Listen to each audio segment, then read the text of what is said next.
Com o avanço do período entre guerras, as duas maiores marinhas do mundo, dos Estados Unidos e do Reino Unido, perceberam que restringir porta-aviões nos tratados naval de Washington e de Londres talvez tenha sido um erro.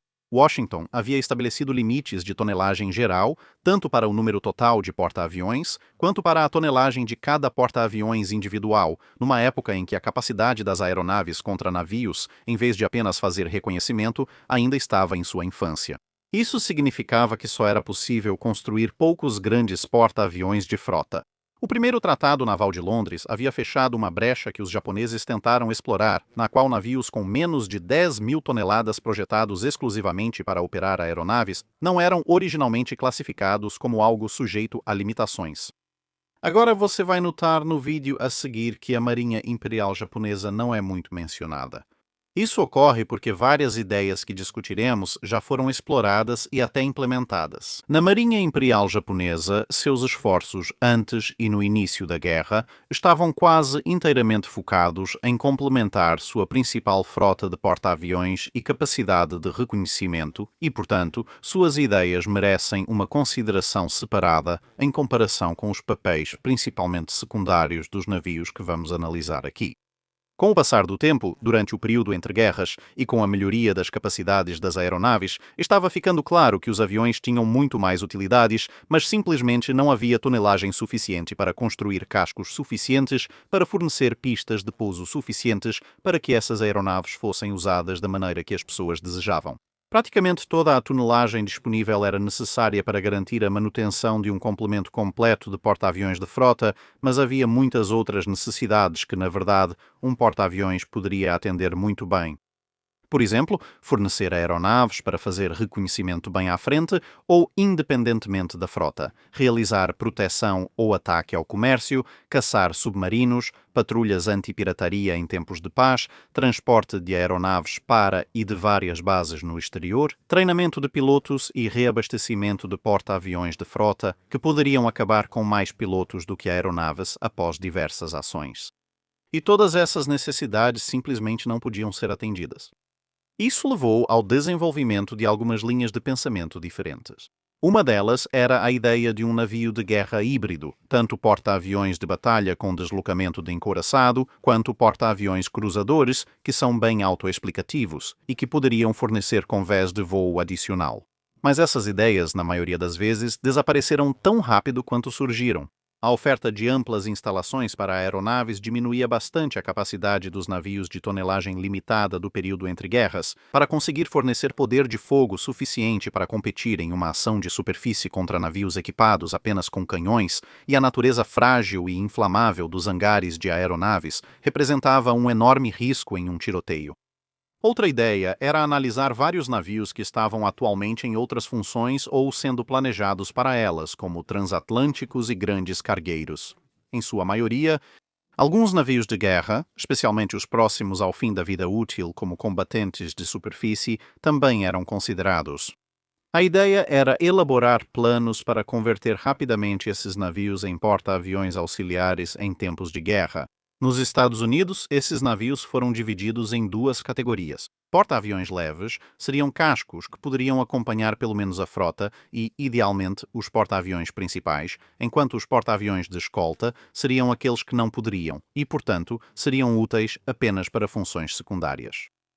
A ideia final era realmente construir alguns desses porta-aviões menores durante o tempo de paz, exceto que o deslocamento de um ou mais porta-aviões principais poderia ter que ser sacrificado.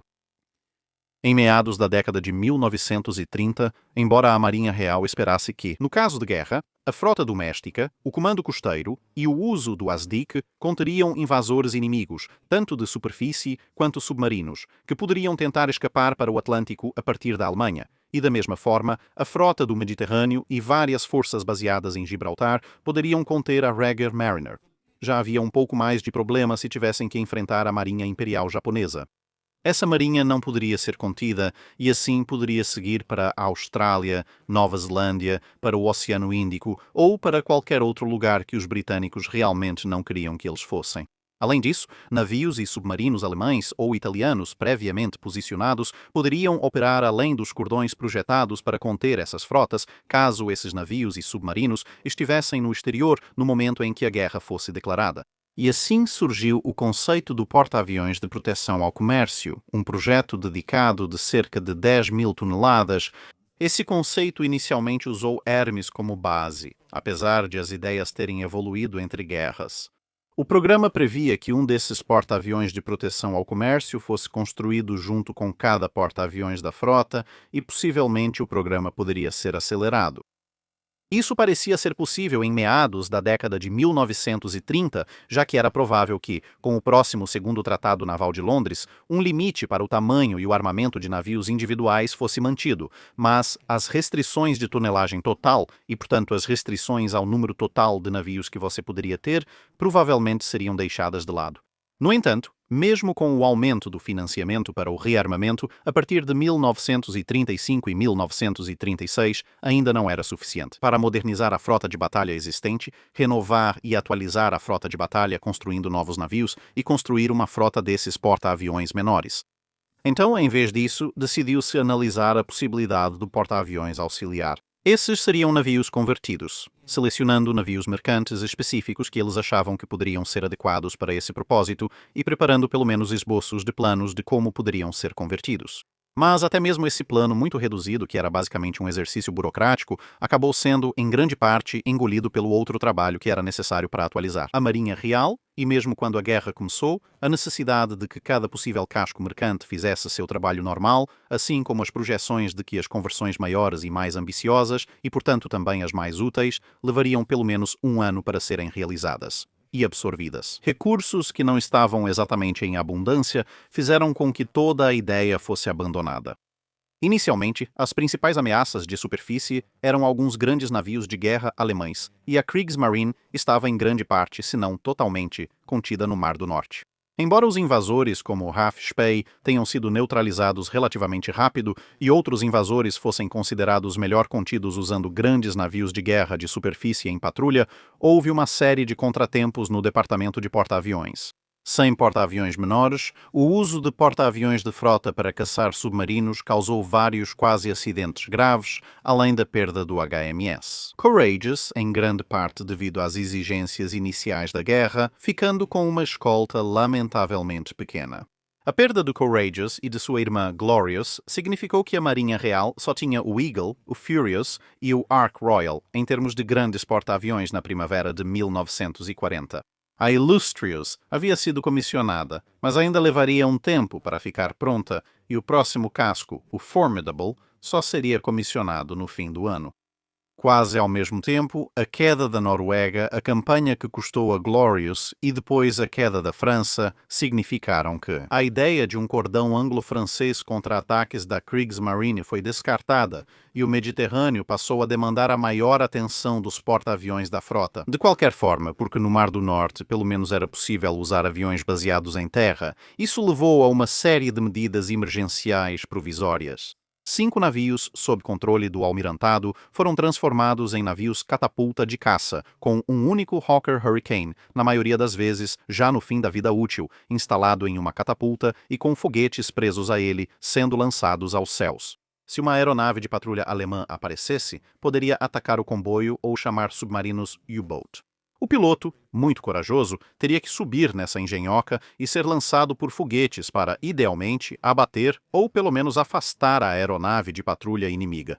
Depois disso, ele teria que fazer um pouso controlado nas águas geladas do Atlântico Norte, de preferência perto o suficiente para ser resgatado por um navio do comboio antes de morrer congelado. Esse esquema também foi estendido para navios mercantes regulares, que se tornaram navios mercantes armados com catapulta, ou navios CAM. Embora fosse melhor do que nada, também era um recurso surpreendentemente pouco utilizado, tanto pelo risco ao piloto, quanto pelo fato de o lançamento ser de uso único. Depois de lançar aquele Hurricane, você não o recuperava, e se outra aeronave aparecesse, bem, você ficava sem opções. Ao todo, houve 10 lançamentos operacionais, resultando em 9 aeronaves alemãs destruídas, uma danificada e outra que foi forçada a recuar. Um piloto, o oficial de voo Kendall, decolando do SS Empire Morn em defesa do comboio QP-12, foi perdido após afugentar um BV-138 e abater um JU-88. Por motivos desconhecidos, ele optou por saltar de paraquedas em vez de pousar forçado e foi visto caindo no mar com o paraquedas. O paraquedas só abriu no último instante possível, o que infelizmente não foi suficiente para evitar ferimentos graves causados pelo impacto em alta velocidade com a água, dos quais ele morreu pouco tempo depois. Alguns achavam que ele pode ter atingido a cauda do caça ao saltar, já que, de outra forma, ele era um piloto muito experiente. Agora você vai notar que 10 lançamentos resultaram em apenas 9 Hurricanes perdidos. Isso porque um dos lançamentos do HMS Maplin foi, na verdade, perto o suficiente da Irlanda para que o piloto decidisse simplesmente ir e pousar em uma base da Força Aérea Real lá, em vez de arriscar as águas geladas do Atlântico. O próximo passo lógico foi o porta-aviões mercante, o navio Mac. Isso consistia em construir um convés de voo básico sobre o casco de um navio mercante que continuaria transportando sua carga normal. Isso oferecia tanto a capacidade de transportar várias aeronaves quanto, teoricamente, a possibilidade de recuperá-las depois. A proposta permitiria o uso de até 6 caças nas embarcações escolhidas, mas foi colocada em espera por um tempo devido à evolução lógica da ideia, a conversão de navios para se tornarem porta-aviões dedicados, que novamente, nos termos britânicos, eram porta-aviões auxiliares.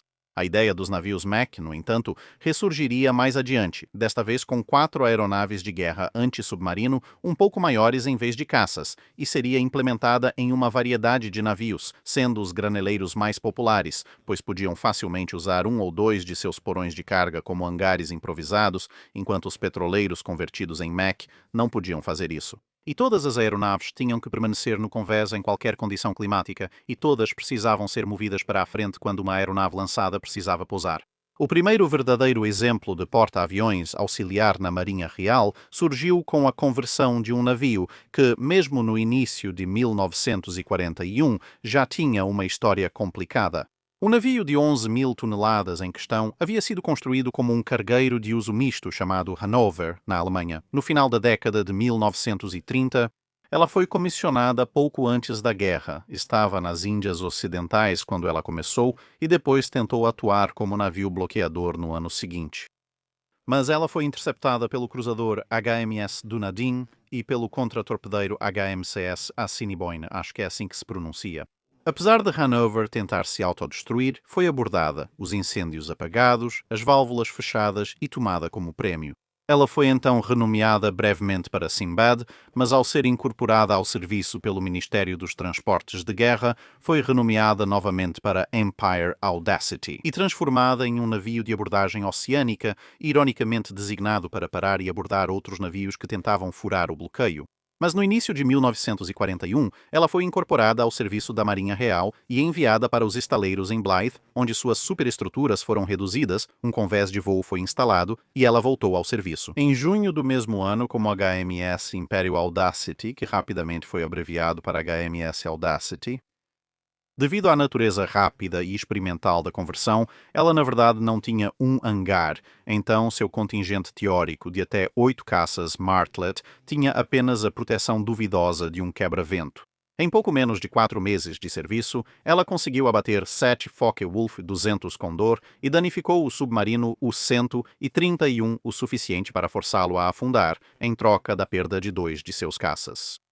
No entanto, seu serviço foi interrompido pelo U-751, que a encontrou fora do comboio HG-76 certa noite, iluminada por uma luz de sinalização disparada de um navio mercante.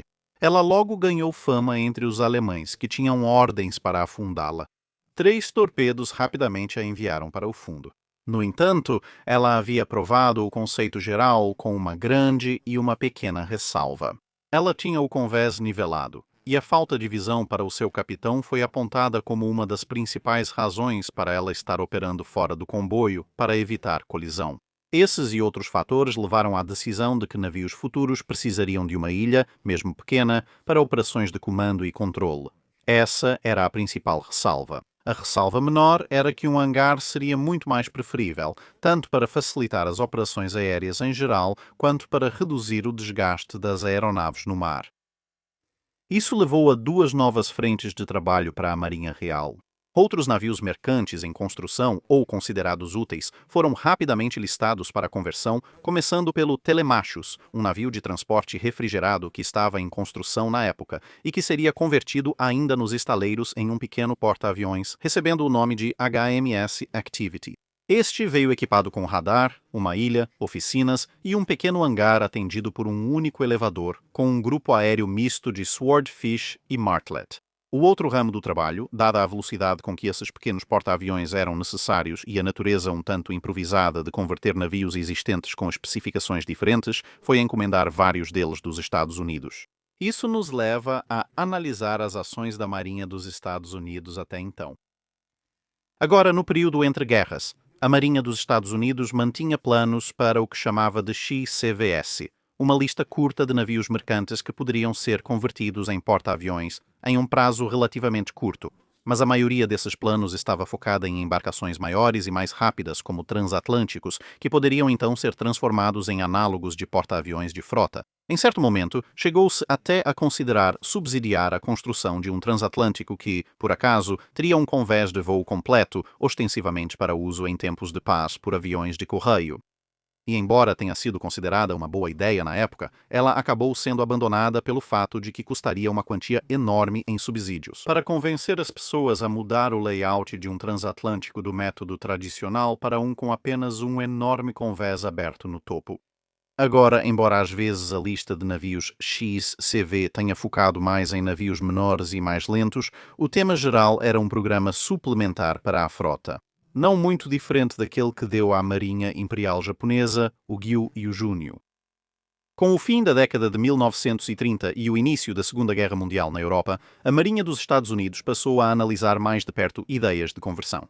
A Marinha Real facilitou isso ao fornecer planos de conversão, feitos por eles em meados da década de 1930. Como já dissemos, a tentativa frustrada de implementar o programa XCV foi dificultada pela conversão de transatlânticos em navios de tropas, não porta-aviões, além do X-Liner. O incêndio do Normandia, durante as tentativas de reduzir sua superestrutura, fez com que esses planos seguissem em várias direções.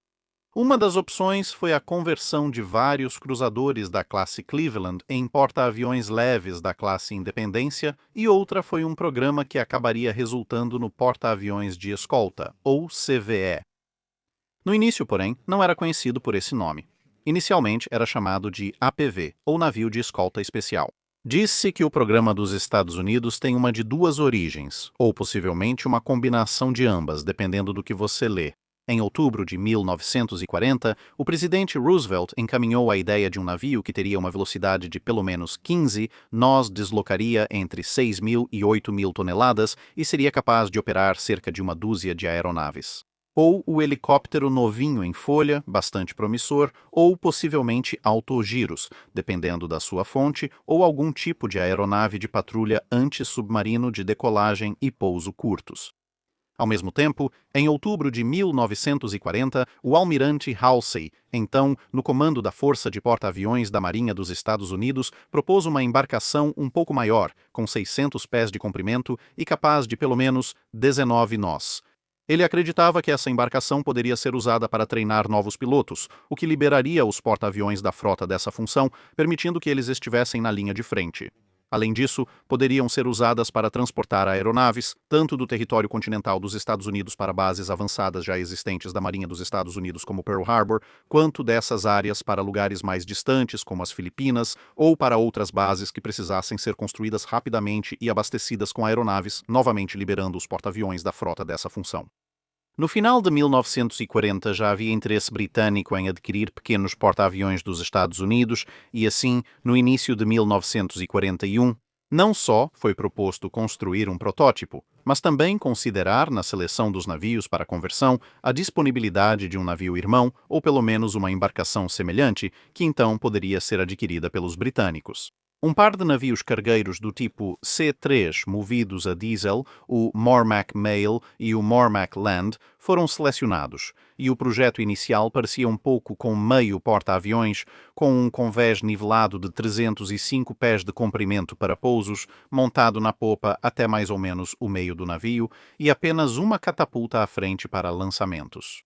A Marinha dos Estados Unidos previu inicialmente de 1 a 1 ano e meio para concluir a conversão, mas ao saberem que não era preciso construir um porta-aviões de frota em miniatura, apenas uma pista de pouso flutuante simples, mudaram de abordagem. Com apenas durabilidade e segurança suficientes para operações diárias em linhas secundárias, acabou que o Moore MC Mail foi convertido em pouco menos de 3 meses como USS Long Island, junto com uma redesignação de APV-1 para AVG-1.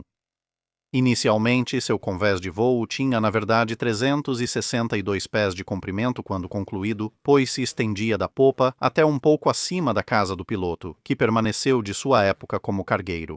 Um hangar, atendido por um único elevador, ocupava a parte traseira do navio sob o convés de voo, e ela tinha um armamento misto composto por um único canhão de 5 polegadas calibre 51 para ação de superfície, 3 polegadas calibre 50 e 4 metralhadoras calibre 50. Graças ao convés de voo ter sido construído em uma altura suficiente para passar por cima da casa do piloto e de outras superestruturas principais existentes, uma decisão tomada em nome da rapidez, já que isso significava que não precisavam cortar essa superestrutura, o convés de voo tinha um franco-bordo muito significativo, o que foi considerado positivamente. Após alguns testes, a catapulta foi realinhada do ângulo de 30 graus que tinha originalmente para lançar diretamente à frente, embora todo o conjunto estivesse levemente deslocado para bombordo. E o convés de voo foi estendido mais 23 metros para a frente, o que deu a ela uma aparência mais típica de porta-aviões em geral e de seus sucessores em particular. No entanto, não havia ilha, apenas a casa do piloto, que agora ficava totalmente sob o convés de voo, embora as asas da ponte fossem estendidas para cada lado dela. Havia um pequeno mastro no lado de estibordo, bem à frente, que seria aprimorado mais tarde durante o serviço. Foram instaladas chapas de 1 polegada para proteger os paióis de explosões e estilhaços, mas essa foi toda a blindagem recebida. Como uma conversão, ela também precisou de uma quantidade significativa de lastro para compensar todo o peso extra no topo e, é claro, a ausência de carga em seus porões. A maioria dessas lições foi incorporada à sua irmã, Moore Mock Land, que estava sendo convertida quase ao mesmo tempo.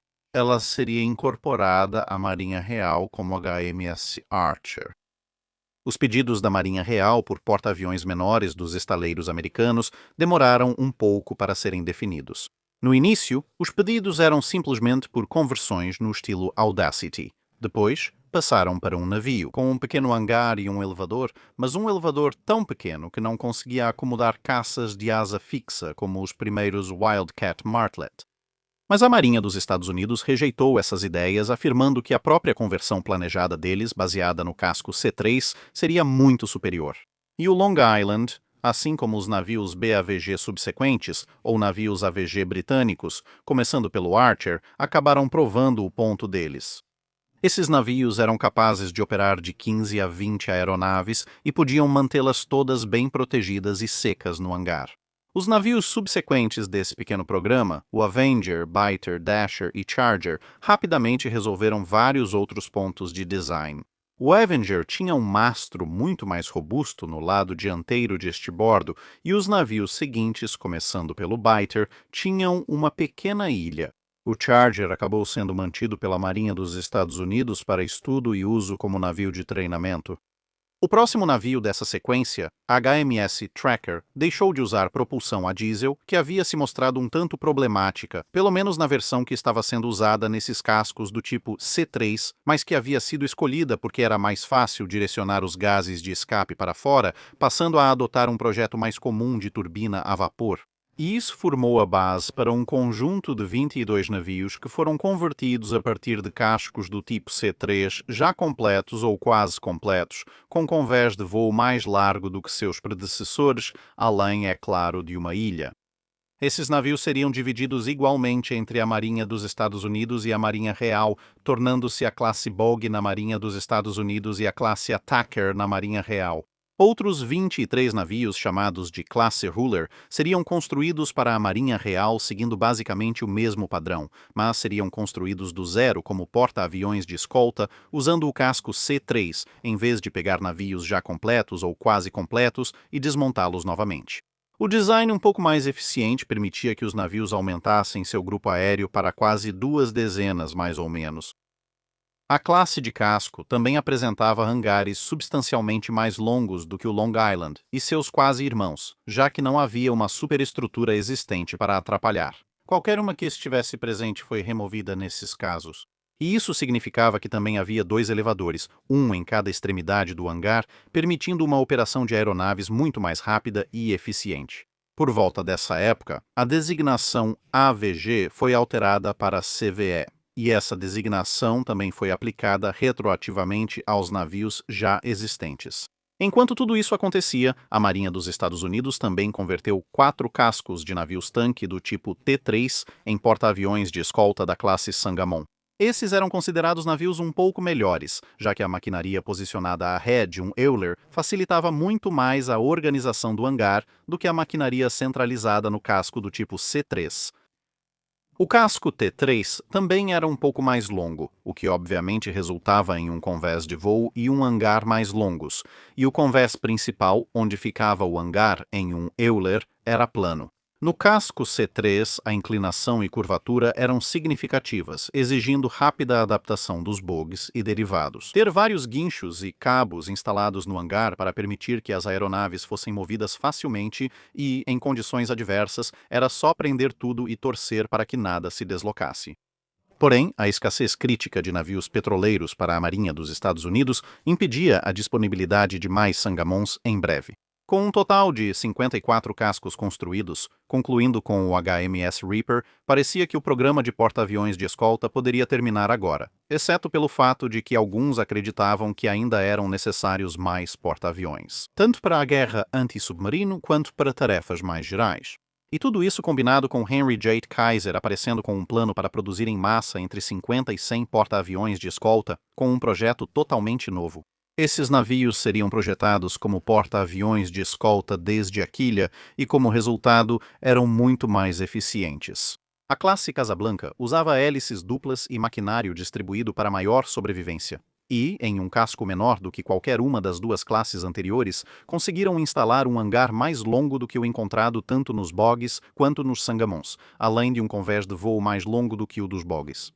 Isso, aliado ao fato de o convés do hangar ser realmente plano, significava que eles eram mais baratos do que os navios anteriores para a mesma ou até maior capacidade de aviação e também eram significativamente mais agradáveis de operar. Ser um pouco mais rápido também ajudava a lançar aeronaves mais pesadas no ar quando cada nó fazia diferença. Todas as 50 unidades da classe Casablanca entrariam em serviço na Marinha dos Estados Unidos e seriam amplamente utilizadas tanto no Atlântico quanto no Pacífico. Enquanto isso, do outro lado do Atlântico, a Marinha Real não havia terceirizado totalmente a produção de porta-aviões de escolta para os Estados Unidos. O cruzador mercante armado Pretoria Castelo foi convertido em porta-aviões de escolta para pouco mais de 20 aeronaves, mas foi usado principalmente para testes, avaliando equipamentos para outros porta-aviões de escolta e prototipando itens do programa de porta-aviões leves de 1942, a classe Colossus.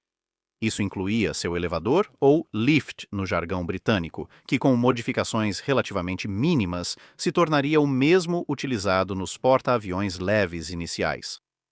Em seguida, 3 cascos de navios mercantes aproximadamente semelhantes foram convertidos na classe Nairana, embora Nairana e Vindex fossem tão parecidos entre si que eram essencialmente idênticos como porta-aviões. Campania, que geralmente é classificada como uma delas, era um pouco maior e um pouco mais rápida.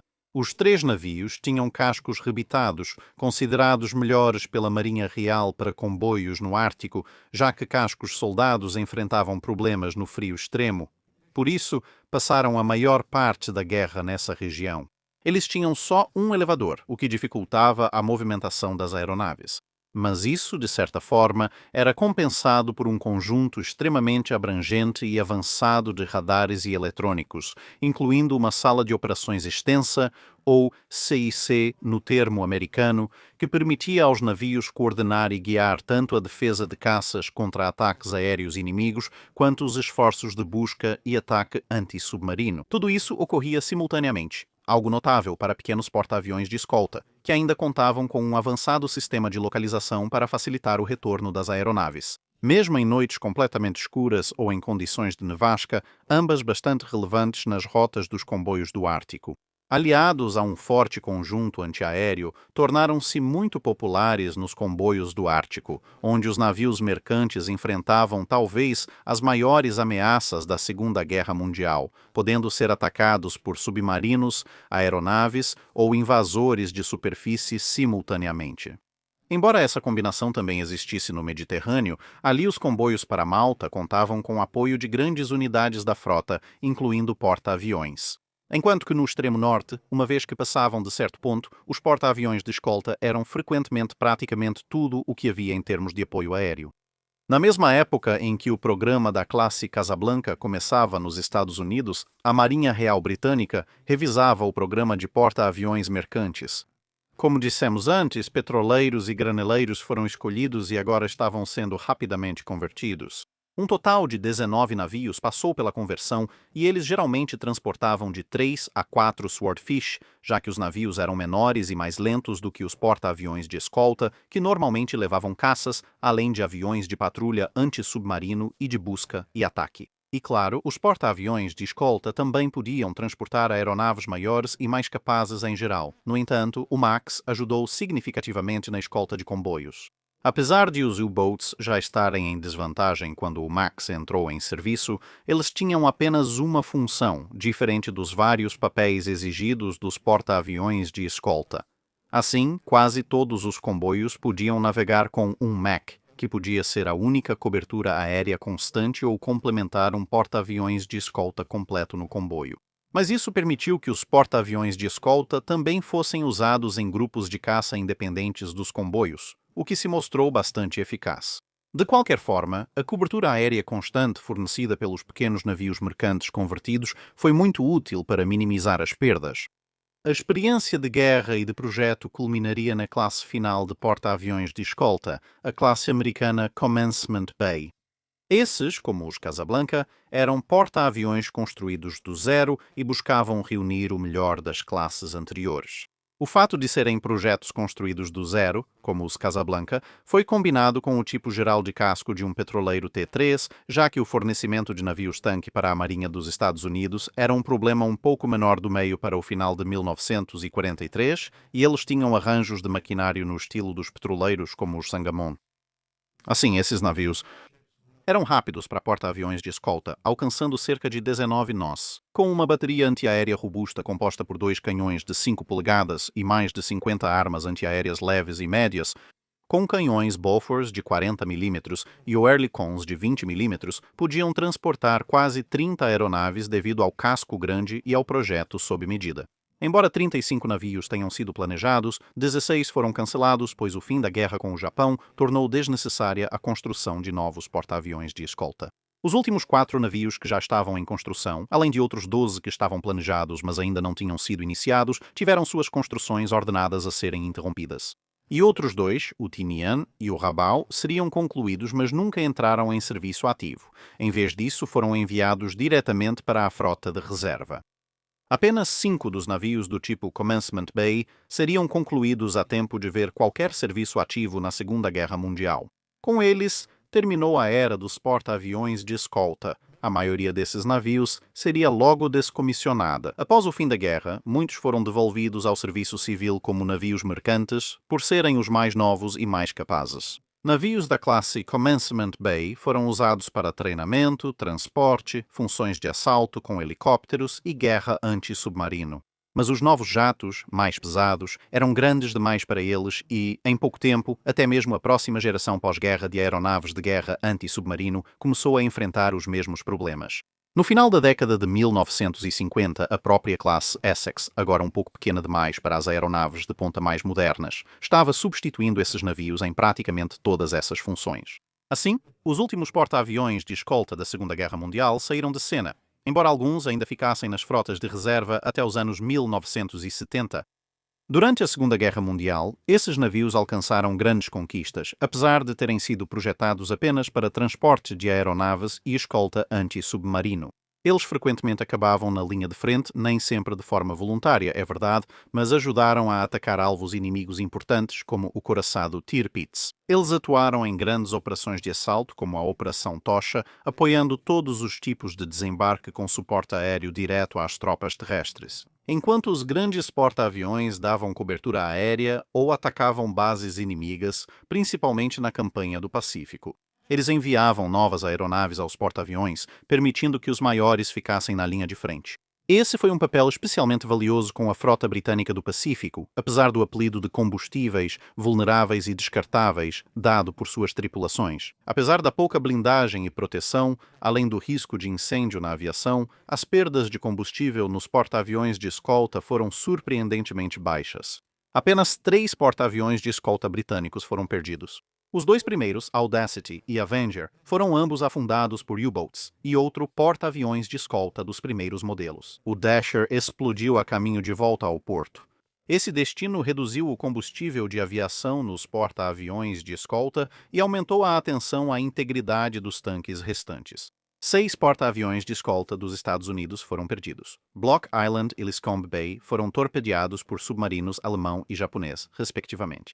O St. Lo, Bismarck C e Omani Bay foram perdidos para ataques kamikaze, e o Gambia Bay foi famoso por ter sido afundado pelos canhões da Força Central Japonesa na Batalha de Samar. O que na verdade significa que ligeiramente mais porta-aviões de frota aliados foram perdidos em combate do que porta-aviões de escolta, pelo menos se você incluir a classe Independence de porta-aviões leves nas listas de porta-aviões de frota. No geral, este foi um resumo rápido e de alto nível sobre o desenvolvimento do tipo e seu uso.